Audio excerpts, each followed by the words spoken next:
Hello friends, हम लोग 10th class की हिस्ट्री SCERT बुक से देख रहे थे और हम लोग 4 चैप्टर तक कंप्लीट कर चुके हैं। ये 5वां चैप्टर है, अर्थव्यवस्था और आजीविका। यह इसका दूसरा पार्ट है और पहला पार्ट अपलोड कर दिया गया है, आप लोग जाके देख सकते हैं। आज हम लोग पढ़ने वाले थे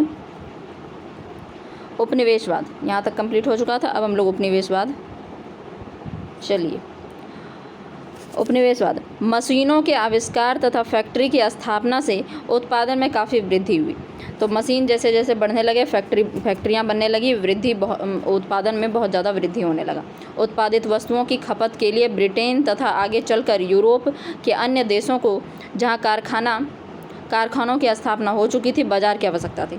तो अब जहाँ जहाँ पर कारखाना और उद्योग स्थापित हो गया था, उन लोगों को क्या चाहिए था? उन लोगों को बाज़ार चाहिए, क्योंकि अपना जो वह उत्पादन बढ़ा रहे हैं वह कहाँ बेचेंगे? तो बाज़ार की आवश्यकता थी। इससे उपनिवेशवाद को बढ़ावा मिला।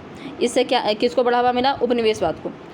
इससे उपनिवेशवाद का मतलब यह हुआ कि अब किसी न किसी जगह पर, दूसरे जगह पर अब कब्जा करना शुरू करो, ताकि वहाँ पर बाज़ार के रूप में उसका यूज़ किया जा सके।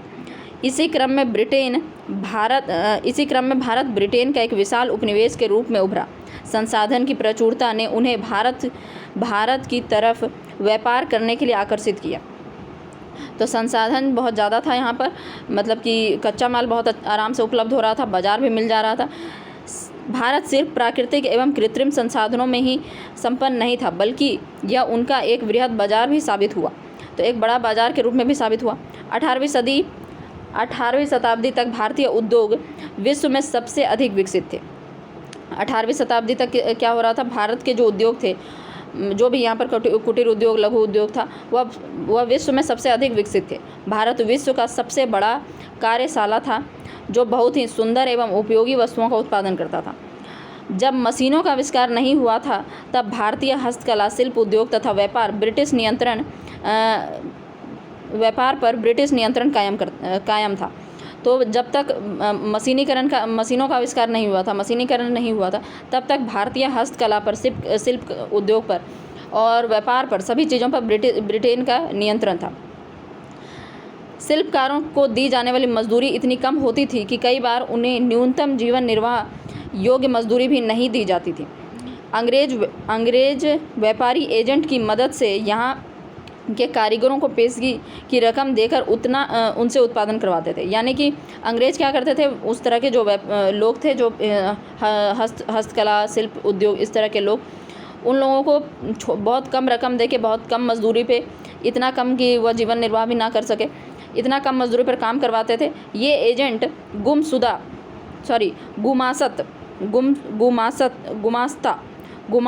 गुमास्ता कहलाते थे। ये एजेंट क्या कहलाते थे? गुमास्ता कहलाते थे।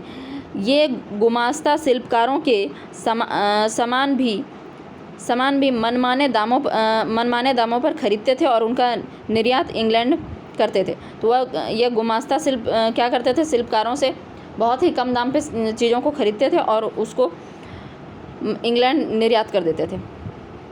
सन 1813 ईस्वी में ब्रिटिश संसद द्वारा पारित चार्टर एक्ट व्यापार पर ईस्ट इंडिया कंपनी को एकाधिपत्य समाप्त कर दिया और स्वतंत्र व्यापार नीति का मार्ग प्रशस्त किया। तो 1813 में जो चार्टर एक्ट आया था ब्रिटिश संसद की तरफ से, उसमें ईस्ट इंडिया कंपनी को, जो यहाँ शुरुआत में ईस्ट इंडिया कंपनी को यह अधिकार दिया गया था कि तुम ही यहाँ पर व्यापार करेगा और कोई नहीं करेगा, लेकिन उसके बाद उसको 1813 का चार्टर एक्ट के द्वारा स्वतंत्र कर दिया गया। सन 1850 ईस्वी के बाद ब्रिटिश सरकार ने अपने उद्योगों को विकसित करने के लिए अनेक ऐसे कदम उठाए, जिसकी वजह से इस अवधि में एक के बाद एक देसी उद्योग लगातार खत्म होने लगे। तो 1850 के बाद ब्रिटिश सरकार जो थे, वह उद्योगों को, अपने यहाँ उद्योग को विकसित करने के लिए ऐसा कदम उठाया, जिससे कि यहाँ भारत का उद्योग लगातार खत्म हो रहा था। ब्रिटिश सरकार द्वारा अपनाई गई मुक्त व्यापार की नीति की वजह से भारत में निर्मित वस्तुओं पर ब्रिटेन में बिक्री के लिए भारी कर लगा दिया गया। तो मुक्त व्यापार की नीति के द्वारा क्या हुआ कि यहाँ से जो माल जाता था भारत से, वहाँ पर उसमें बहुत ज़्यादा कर लगाया जाता था, जबकि वहाँ से जो भेजा जाता था उस पर कोई कर नहीं था। भारत से कच्चा माल का निर्यात किया जाने लगा, कच्चा माल यहाँ से भेजा जाता था। ठीक है। भारतीय वस्तुओं के निर्यात पर सीमा शुल्क और परिवहन कर भी लगाया जाने लगा। तो भारत का जो वस्तु निर्यात किया जाता था तो उस पर सीमा शुल्क लगाता था, परिवहन कर लगाता था, बहुत तरह का कर लगा के, और उस माल को बहुत ज़्यादा मतलब उसका दाम बढ़ा दिया जाता था, जिससे वहाँ पर कोई ख़रीदेगा ही नहीं। अब भारत में रहने वाले अंग्रेज़ों को विशेष सुविधाएं प्रदान की गई तथा यहाँ आयात निर्यात की सुविधा के लिए रेलवे मार्ग का निर्माण किया गया। आपको पता होगा 1853 में रेलवे मार्ग का मतलब कि रेल मार्ग बनाया जाने लगा था। तो यह आयात निर्यात की सुविधा के लिए बनाया जा रहा था। धीरे धीरे ब्रिटिश पूंजी से भारत में कारखानों की स्थापना की जाने लगी। तो धीरे धीरे क्या हुआ, ब्रिटिश पूंजी से ही भारत में कारखाना स्थापित होने लगा। भारत में जो कारखाना बनता था वह ब्रिटिश लोगों की पूंजी से ही बनता था, ब्रिटिश पूंजी से किया जाने लगा। सूती वस्त्रों का आयात भी किया जाने लगा। सन 1850 ईस्वी के बाद मैनचेस्टर से भारी मात्रा में वस्त्र का आयात शुरू हो गया। मैनचेस्टर जहाँ पर मतलब सूती वस्त्र बनाए जाते थे, तो मैनचेस्टर से भारी मात्रा में क्या होने लगा, वस्त्र को आयात यहाँ पर भारत में किया जाने लगा। भारत में अब कुटीर उद्योग के शिल्पकारों तथा काश्तकारों को कच्चा माल के लाले पड़ने लगे। तो अब यहाँ पर उन लोगों को क्या था, यहाँ कच्चा माल मिल ही नहीं रहा था, क्योंकि कच्चा माल तो सारा ब्रिटेन भेज दिया जा रहा था। उन्हें मनमाने कीमत पर कच्चा माल खरीदना पड़ता था। अब यहाँ पर है ही नहीं, मतलब बहुत कम है कच्चा माल, तो उनको बहुत ही मनमाना कीमत पे देता था कच्चा माल यहाँ के जो लोग थे। अतः धीरे धीरे कुटीर उद्योग बंद होने लगे। ये शिल्पकार एवं कारीगर खेती करने को मजबूर हो गए।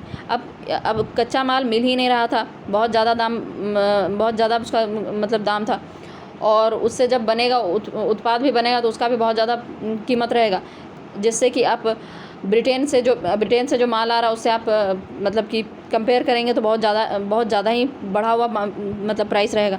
तो उसमें अब इन लोगों को ये जो शिल्पकार एवं कारीगर थे उनको धीरे धीरे कुटीर उद्योग बंद करना पड़ा, और वह खेती करना शुरू कर दिए। 1850 के बाद जब भारत में कारखानों की स्थापना शुरू हुई, तब यही बेरोजगार लोग गांव से शहर की तरफ पलायन कर गए, जहां उन्हें मजदूर के रूप में रख लिया जाता था। अब वही लोग मतलब कि क्या हुआ कि कृषि में काम कर रहे थे। फिर कुछ लोग क्या हुआ, जब यहाँ पर उद्योग बड़े शहरों में उद्योग, भारत में भी जब उद्योग खुलने लगा तो वह लोग कहाँ जाते थे, वह लोग जाने लगे शहर जाने लगे, और वहाँ पर उनको मजदूर के रूप में रख लिया जाता था। 1850 के बाद जब भारत में कारखानों की स्थापना शुरू हुई, तब यही बेरोजगार लोग गांव से शहर की तरफ पलायन करने लगे, जहां उन्हें मजदूर के रूप में रख लिया जाता था। एक तरफ जहां मशीनों के आविष्कार से उद्योग एवं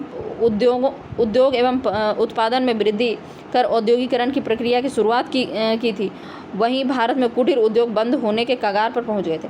तो एक तरफ मशीन का आविष्कार हुआ और औद्योगिकरण यानी बड़े उद्योग बनने लगे, और दूसरी तरफ जो छोटा उद्योग था वह सब खत्म होने लगा। भारतीय इतिहासकारों ने इसे भारत के उद्योगों के लिए निरुद्योगीकरण की संज्ञा दी। तो इसको दूसरे देशों में क्या इंडस्ट्रियलाइजेशन किया जा रहा था, लेकिन यहाँ पर क्या कहते थे उसको, डी इंडस्ट्रियलाइजेशन, क्योंकि यहाँ का तो इंडस्ट्री ख़त्म हो रहा था। अब भारत में फैक्ट्रियों की स्थापना देखते हैं। औद्योगिक उत्पादन से भारत में कुटीर उद्योग तो बंद हो गए, लेकिन वस्त्र उद्योग के लिए कई बड़ी फैक्ट्रियाँ देसी एवं विदेशी पूंजी लगाकर खोली गई। तो क्या हुआ, कुटीर उद्योग जब बंद हुआ तो यहाँ पर अब बड़ा फैक्ट्री भी खोला जाएगा, तो विदेशी पूंजी लगाकर विदेशी पूंजी लगाकर बड़ा कारखाना खोला गया। कारखानों की स्थापना के क्रम में सन 1830 से 40 के दशक में बंगाल में द्वारकानाथ टैगोर ने 6 संयुक्त कंपनियां लगा दी। तो सबसे पहले क्या हुआ, 1830-40 के दशक में द्वारकानाथ टैगोर ने 6 संयुक्त कंपनियां लगा दी।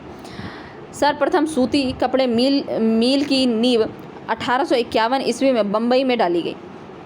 तो सबसे पहले 1851 में बम्बई में डाला गया। यहाँ पारसी, गुजराती, बोहरा, मुसलमान आदि जातियों के लोग सूती धागे और सूती कपड़ा तैयार करने वाले आधुनिक कारखाने के निर्माण में लगे थे। पारसी कावस जी नानाजी दाभर ने सन 1854 में पहला कारखाना निर्मित किया। तभी से इस उद्योग का इतिहास भारत में शुरू हो गया। तो जो सूती धागे और सूती कपड़े का जो कारखाना था, सबसे पहले पारसी जाति मतलब पारसी लोग कावस जी नानाजी दाभर ने 1854 में एक कारखाना निर्मित किया। ठीक है, उसके बाद यहाँ पर इसका इतिहास शुरू हो गया। बम्बई का कपड़ा मिल का चित्र देख लीजिए, यह बम्बई का कपड़ा मिल का चित्र है। सन 1854 से लेकर 1880 तक 30 कारखाने निर्मित हुए। सन 1854 से लेकर 1880 तक 30 कारखाना निर्मित हुआ, जिसमें 13 पारसियों द्वारा बनाया गया था। सन 1869 में स्वेज नहर के खुल जाने से बम्बई के बंदरगाह पर इंग्लैंड से आने वाली सूती वस्त्रों का आयात बढ़ने लगा। तो आपको पता होगा कि 1869 के आसपास स्वेज नहर खुल गया था। तो अब इंग्लैंड से जो आयात होता था वस्त्र, वह मुंबई बंदरगाह पर बहुत ज़्यादा बढ़ने लगा था, क्योंकि अब आसान हो गया। पहले तो अफ्रीका घूम के आते थे, अब डायरेक्ट पहुंच जाते हैं। इसके बावजूद भी 1880 से लेकर 1895 तक सूती कपड़ों की मीलों की संख्या 39 से अधिक हो गई। ऐसा होने के बावजूद भी 1880 से लेकर 95 तक 39 से भी ज़्यादा कपड़ा मिल बनने लगा था। इसने मैनचेस्टर के कपड़ा उद्योगों को चिंता में डाल दिया। अब मैनचेस्टर का कपड़ा उद्योग वाला लोग जो था वह बहुत चिंता में आ गया। क्यों चिंता में आ गया कि अब भाई वहाँ पर ही बन रहा है इतना ज़्यादा, तो हमारा बिकेगा कि नहीं बिकेगा। इसकी वजह से वो लोग चिंता में आ गए, जिसकी वजह से ब्रिटिश सरकार को वहाँ से आयात किए जाने वाला माल पर आयात शुल्क समाप्त कर दिया गया। तो अब हुआ क्या कि जिसकी वजह से ब्रिटिश सरकार वहाँ से आयात किया जाने वाला, मतलब ब्रिटेन से जितना भी कपड़ा आ रहा था उस पर आयात शुल्क समाप्त कर दिया गया। मतलब ब्रिटेन से भारत में जो भी कपड़ा आएगा उस पर आयात शुल्क नहीं लगेगा, उसको बंद कर दिया गया, समाप्त कर दिया गया, जिससे भारतीय बाज़ारों में वहाँ का सामना अपेक्षाकृत कम मूल्यों पर बिकने लगा। तो बहुत ही कम मूल्यों पर वहाँ पर मतलब माल बिक जा रहा है। तो अब यह जो भारत का ही प्रोडक्ट है वह कौन लेगा? वह नहीं ले पाता था लोग, क्योंकि उससे भी सस्ते दामों पे यहाँ मिल जा रहा है ब्रिटेन से आया हुआ। इस समय सस्ता मशीनों का आयात करके भारत में सूती उद्योगों को बहुत बढ़ाया गया। तो इस समय में क्या किया गया कि जो सस्ता मशीन है, बहुत ही सस्ता मशीन को आयात करके भारत में सूती उद्योग को आगे बढ़ाया गया। जब ऐसा हो गया तो सन 1895 से लेकर 1914 तक के बीच सूती मिलों की संख्या 144 तक पहुंच गई और भारतीय सूती धागे का निर्यात चीन को होने लगा। तो अब 1895 से लेकर 1914 के बीच 144 मिलों की संख्या 144 हो गई और चीन को अपना सूती धागे का निर्यात किया जाने लगा। तो इसमें हम लोग क्या याद रखने वाला बात था, देखिए 1854 से 80 तक 30 कारखाना खुल गया, ठीक है। वो 1869 में स्वेज नहर खुल गया। 1880 से लेकर 95 तक सूती वस्त्रों की संख्या, सूती मिल की कितनी कंपनियां खुल गई? 39 से भी अधिक। और इस तरीके से 1895 से 1914 तक के बीच सूती मिलों की संख्या 144 पहुंच गई और सूती धागे को कहाँ भेजा जाता था, निर्यात कहाँ किया जाता था? चीन में निर्यात किया जाता था। सन 1917 में कलकत्ता में देश की पहली जूट मिल एक मारवाड़ी व्यवसायी हुकुम चंद ने स्थापित किया। तो 1917 में क्या हुआ, कलकत्ता में एक देसी मतलब कि मारवाड़ी व्यक्ति था जिसने जूट मिल की स्थापना की। व्यवसायी मतलब कि कौन था यह? मारवाड़ी व्यवसायी हुकुम चंद था, ठीक है। 1918 में एक लिमिटेड कंपनी के रूप में बिड़ला ब्रदर्स की स्थापना हुई, ठीक है। 1919 में बिड़ला जूट कंपनी की स्थापना की गई। 1920 में ग्वालियर में जिया जी रावत सूती कारखाना खुला, ठीक है। तो यह सब हम लोग याद रखेंगे। 1917 में क्या हुआ, पहला जूट मिल खुला कलकत्ता में। यह कौन था? मारवाड़ी था, हुकुम चंद था, ठीक है, जिसका नाम था हुकुम चंद। उसके बाद 1918 में पहला एक लिमिटेड कंपनी के रूप में बिड़ला ब्रदर्स की स्थापना हुई। 1919 में बिड़ला जूट कंपनी और 1920 में ग्वालियर में जिया जी राव सूती कारखाना खुला। घनश्याम दास बिड़ला क्या कर रहे थे? अंग्रेजी कंपनियों के अनेक चालू कारखाने खरीद कर अपने व्यापार को बढ़ाया, जैसे एंडविल से केशव राव कॉटन मिल खरीदा और मार्टिन से चीनी के कारखाने। तो इस तरीके से ये सब उद्योग बढ़ाने का काम कर रहे थे। सन 1907 ईस्वी में जमशेदजी टाटा ने बिहार के साकची नामक स्थान पर Tata iron and steel company TISCO की स्थापना की। टिस्को की स्थापना कब हुई? 1907 में। और कहाँ पर हुआ? साक्ची नामक स्थान पर। जमशेदजी टाटा एक ऐसे भारतीय थे जिनमें भारतीय उद्योग की काफ़ी सूझबूझ थी और 1910 में उन्होंने Tata hydro electric power station की स्थापना की। उन्होंने क्या किया? 1910 में Tata hydro electric power station की स्थापना की। स्वतंत्रता प्राप्ति के पश्चात लौह उद्योग काफ़ी प्रगति की। 1955 ईस्वी में भिलाई, राउरकेला और दुर्गापुर में इस्पात कारखाना खोलने की सहमति रूस, पश्चिमी जर्मनी और ब्रिटेन के समझौते के आधार पर लिया गया। तो 1955 के बाद क्या हुआ? भिलाई, राउरकेला और दुर्गापुर में रूस, जर्मनी और ब्रिटेन के सहयोग से यहाँ पर इस्पात कारखाना खोला गया। अभी भारत में 7 स्टील प्लांट हैं। कौन कौन सा है देख लेते हैं। 7 steel plant. Indian iron and steel company Hirapur में कौन सा है? Indian iron and steel company. Tata iron and steel company Jamshedpur. Visvesvaraya iron and steel company Bhadravati. Rourkela steel plant Rourkela में। भिलाई स्टील प्लांट भिलाई में। दुर्गापुर स्टील प्लांट दुर्गापुर में। और बोकारो स्टील प्लांट बोकारो में। आगे आते हैं। भारत में कोयले उद्योग का प्रारंभ 1814 में हुआ। ठीक है, जब रानीगंज पश्चिम बंगाल में कोयले की खुदाई का काम प्रारंभ किया गया। तो 1814 में जब रानीगंज पश्चिम बंगाल में पश्चिम बंगाल का एक जगह है रानीगंज, वहाँ पर कोयले की खुदाई का काम प्रारंभ हुआ। उसी समय से कोयला उद्योग प्रारंभ हो गया था 1814 से। रेल के विकास के साथ ही सन 1953 के बाद इसका विकास आरंभ हुआ। तो रेल का जैसे ही विकास रेल का जैसे ही यहाँ पर विकास बढ़ा 1853 में रेल का विकास हुआ। और रेल के विकास के साथ ही इसका भी कोयला उद्योग का भी विकास होने लगा। इसके उत्पादन के लिए मशीनों का प्रयोग होने लगा। ठीक है, नवीन उद्योग की स्थापना ने कोयले की मांग बढ़ा दी। और भी जो बड़ा बड़ा उद्योग सब बन रहा था उसके कारण कोयले का मांग बढ़ने लगा, जिससे कि 1868 ईस्वी में जहां उत्पादन 5 लाख टन था वहां 1950 में बढ़कर 3.23 करोड़ टन हो गया। तत्काल बिहार इस उद्योग का मुख्य केंद्र था। यानी 1868 में जहां 5 लाख टन उत्पादन हो रहा था वहीं 1950 में बढ़कर 3.23 करोड़ टन हो गया। तो कोयला उद्योग कब प्रारंभ हो गया था? 1814 में प्रारंभ हो गया था। लेकिन यह बढ़ना कब शुरू हुआ? 1853 में जब रेल उद्योग का विकास हुआ। रेल का विकास हुआ, तब से इस उद्योग का भी विकास होने लगा। सन 1850 से 60 के पश्चात भारत में बगीचा उद्योग अर्थात नील, चाय, कॉफ़ी, रबड़ और पटसन मिलें आरंभ हो गई थी। तो ये सब 1850-60 के दशक में यह सब चीज़ नील, चाय, कॉफ़ी, रबड़, पटसन इन सब मिलों का आरंभ हो गया था। यद्यपि इन उद्योगों में से अधिक संख्या में उन उद्योगपतियों की थी जो विदेशी थे और जिन्हें सरकार का प्रोत्साहन प्राप्त था। तो यह सब जो उद्योग कौन चला रहा था? नील उद्योग, चाय उद्योग, कॉफ़ी, रबड़, ये सब वे लोग थे जो ये सारे लोग विदेशी थे और जिनको सरकार का प्रोत्साहन प्राप्त था। सन 1916 में सरकार ने क्या किया?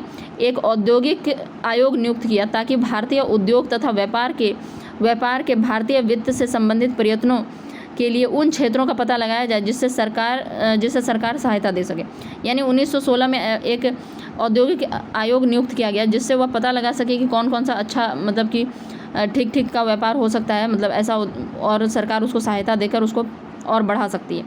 सन 1921 में सरकार ने एक राजस्व आयोग नियुक्त किया और उस वर्ष उसके प्रधान कौन थे?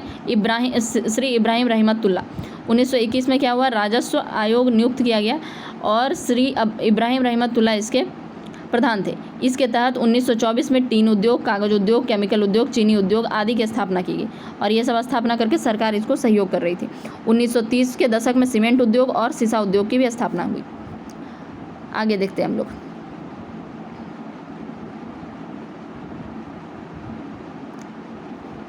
सन 1950 से 14 तक के उद्योगों की यह विशेषता थी कि इस काल में निर्यात किए जाने वाले ऐसे मालों का भी उत्पादन हुआ जो राष्ट्र के लिए लाभदायक था, जैसे पटसन और चाय। तो 1850 से लेकर 1914 तक ऐसे उद्योगों का विकास किया गया। ऐसे उद्योगों की यह विशेषता थी कि इस काल में निर्यात किया जाने वाला ऐसा माल उत्पादित किया जाता था जिसको कि निर्यात किया जा सके। जैसे कि पटसन, चाय। इसके साथ ही उस माल का भी उत्पादन हुआ जिसमें विदेशी प्रतिद्वंदिता ज़्यादा नहीं थी, जैसे मोटा कपड़ा। ठीक है। प्रथम विश्व युद्ध के दौरान भारतीय उद्योगों को काफ़ी लाभ हुआ और देशी उत्पादित वस्तुओं को देश के अंदर एवं बाहरी मंडी प्राप्त हुई। तो प्रथम विश्व युद्ध के दौरान जो था भारतीय उद्योगों को काफ़ी लाभ हुआ, क्योंकि प्रोडक्शन कम हो गया था, ज़रूरत ज़्यादा था। ठीक है। इससे भारतीय उद्योगों ने बढ़ चढ़ कर मतलब कि उत्पादन किया और इसको मंडी भी प्राप्त हुआ। युद्ध के ठेके मिले, युद्ध में से ठेके मिले कि तुमको इतना ये चीज़ बनाना है, और युद्ध में जो चीज़ यूज़ हो रहा था उन सब चीज़ों का कच्चा माल पहले से कम दाम पर उपलब्ध हुआ और उत्पादित माल ऊँचे दाम पर प्राप्त हुए। तो जो भी उत्पादन हो रहा था उसका दाम बहुत मिल रहा था और कच्चा माल आसानी से उपलब्ध हो जा रहा था। सन 1929 से 33 के विश्वव्यापी आर्थिक मंदी का भारतीय उद्योगों पर गहरा प्रभाव पड़ा। तो 1929 में विश्वव्यापी आर्थिक मंदी पड़ा था और इसमें भारत प्राथमिक सामग्री के लिए आत्मनिर्भर था। यानी कि भारत जो था वह क्या करता था, प्राथमिक सामग्री यानी कि कच्चा माल उपलब्ध कराता था और देशों को, लेकिन इसका मूल्य घटकर आधा हो गया। जबकि निर्यात किए जाने वाले सामानों का भी मूल्य घट गया, यानी जो चीज़ हम लोग निर्यात करते थे उसका भी दाम घट गया। इस तरह जो लोग भी उद्योग पर निर्भर थे, जो जनता, उन पर इन दिनों बहुत ज़्यादा उनको क्षति उठानी पड़ी। द्वितीय विश्व युद्ध के समय मिलों द्वारा उत्पादित सूती कपड़ों का संपूर्ण मांग को अब भारतीय मिलें ही पूरा कर रही थी। तो विश्व युद्ध के समय क्या हुआ, मिलों द्वारा उत्पादित सूती कपड़ों का संपूर्ण मांग को अब भारतीय मिलें ही पूरा कर रही थी। विश्व युद्ध के दौरान जितना भी सूती वस्त्र मांग बढ़ रहा था उसको भारतीय मिलें ही पूरा कर रही थी। भारतीय मिल मालिकों ने इस अवसर का लाभ उठाया और विदेशी मंडियों में भी प्रवेश करना शुरू कर दिया। वह इस मौके का लाभ उठा के विदेशों में भी जाकर विदेशी मंडियों में भी प्रवेश करना शुरू कर दिए। लड़ाई के दौरान भारत की अपनी कोई इंजीनियरिंग इंडस्ट्री नहीं थी और न ही मशीनों या यंत्रों का निर्माण करने की इंडस्ट्री थी। केवल वे उद्योग ही की स्थापित हो सकते थे जो ब्रिटेन या अमेरिका में बनाई जाने वाली मशीनों का गठन करते हैं। यानी कि वही मशीन जो मशीन अमेरिका और ब्रिटेन बना रहे हैं उसी तरह का उद्योग स्थापित कर सकते हैं, क्योंकि यहाँ तो कोई इंजीनियरिंग इंडस्ट्री या मशीन यंत्र बनाने की कोई इंडस्ट्री नहीं है जिससे कि कोई नया मशीन बनाया जा सके। द्वितीय विश्व युद्ध के बाद अमेरिका भारत के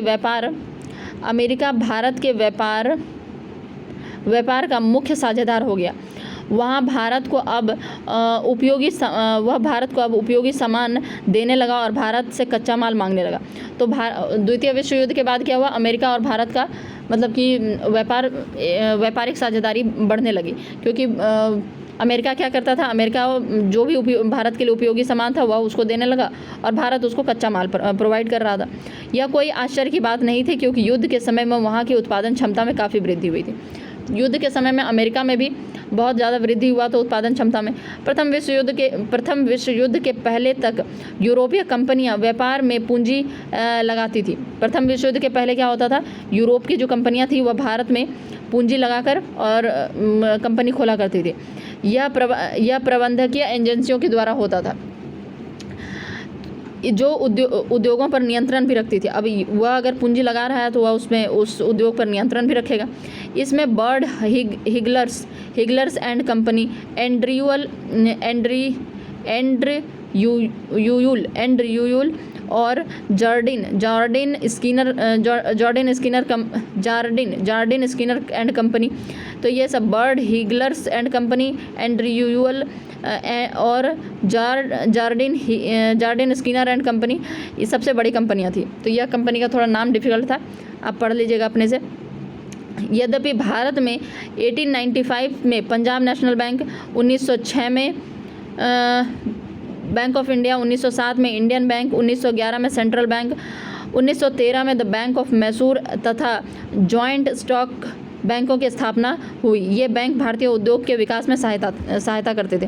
तो पहले क्या होता था, पहले पूंजी विदेशी लोग पूंजी लगाता था और यहाँ पर भारत में उद्योग खुलता था, ठीक है।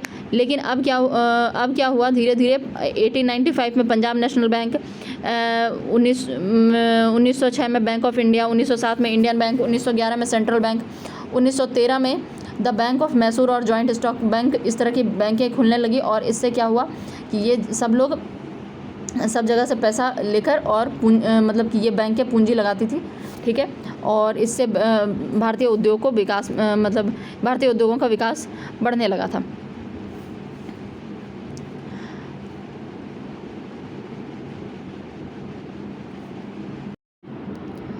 ठीक है, तो आगे अब हम लोग नेक्स्ट पार्ट में देखेंगे आगे क्या है। औद्योगिकरण का परिणाम क्या हुआ, औद्योगिकरण का परिणाम क्या हुआ ये था, मतलब ये आगे हम लोग को देखना है। तो अब हम लोग नेक्स्ट पार्ट में देखेंगे ये। चलिए ठीक है, थैंक यू।